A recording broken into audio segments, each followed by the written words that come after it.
സുഹൃത്തുക്കളെ നമസ്കാരം. മറ്റൊരു കുഞ്ഞ് വീഡിയോയിലേക്ക് സ്വാഗതം. വിമാന അപകടത്തെക്കുറിച്ച് നാമൊക്കെ പത്രമാധ്യമങ്ങളിലും ഇലക്ട്രോണിക് മാധ്യമങ്ങളിലുമൊക്കെ അറിഞ്ഞു. അപകടത്തിൽ മരണപ്പെട്ടവർക്ക് ഒരു ഭാരത പൗരൻ എന്ന നിലയിൽ,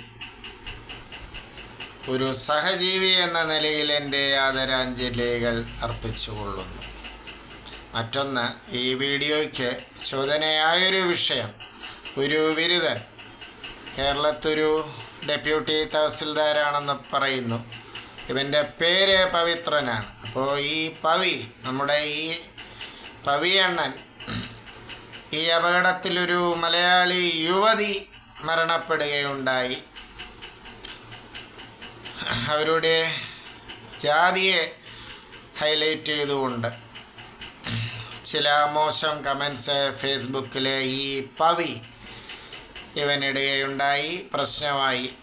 അത് ഔദ്യോഗിക തലത്തിലൊക്കെ ചർച്ച ചെയ്യപ്പെടുകയും അവനെ സർവീസിൽ നിന്ന് തൽക്കാലം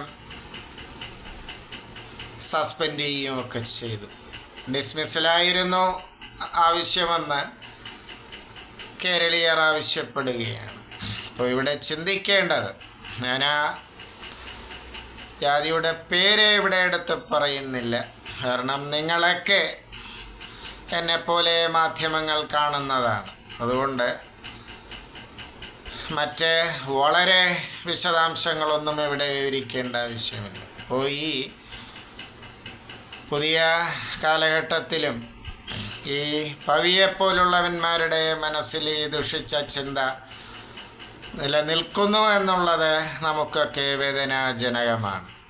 അപ്പോൾ ഇവനൊക്കെ ഒരു ഡെപ്യൂട്ടി തഹസിൽദാരായ ഈ പവിത്രൻ എന്ന പവി ഇവനെപ്പോലുള്ളവരുടെ മുമ്പിൽ ഈ പരാമർശിക്കപ്പെട്ട സമുദായക്കാരായ സ്ത്രീകളൊക്കെ ചെന്നാൽ ഇവൻ്റെ പെരുമാറ്റം എങ്ങനെ ആയിരിക്കുമായിരുന്നു എന്നുള്ളത് ഊഹിക്കാവുന്നതാണ്. ഏതായാലും സമൂഹ മാധ്യമങ്ങളിലൊക്കെ അവൻ്റെ തന്തയ്ക്കും തള്ളയ്ക്കും ആവശ്യത്തിന് കിട്ടിക്കഴിഞ്ഞു. സർക്കാർ നടപടിയും അവനെതിരെ ഉണ്ടായി. ഏതായാലും പവി, നല്ലൊരു പേരാണ് പവിത്രൻ. നീ ആ പേരിനെ കളങ്കപ്പെടുത്തിയിരിക്കുന്നു. സിനിമയിൽ താല്പര്യമുള്ള എന്നെപ്പോലുള്ളവർക്ക് പവിത്രൻ എന്ന മഹാനായ ഒരു സംവിധായകനെ ഇവിടെ ഓർമ്മ വരികയാണ്.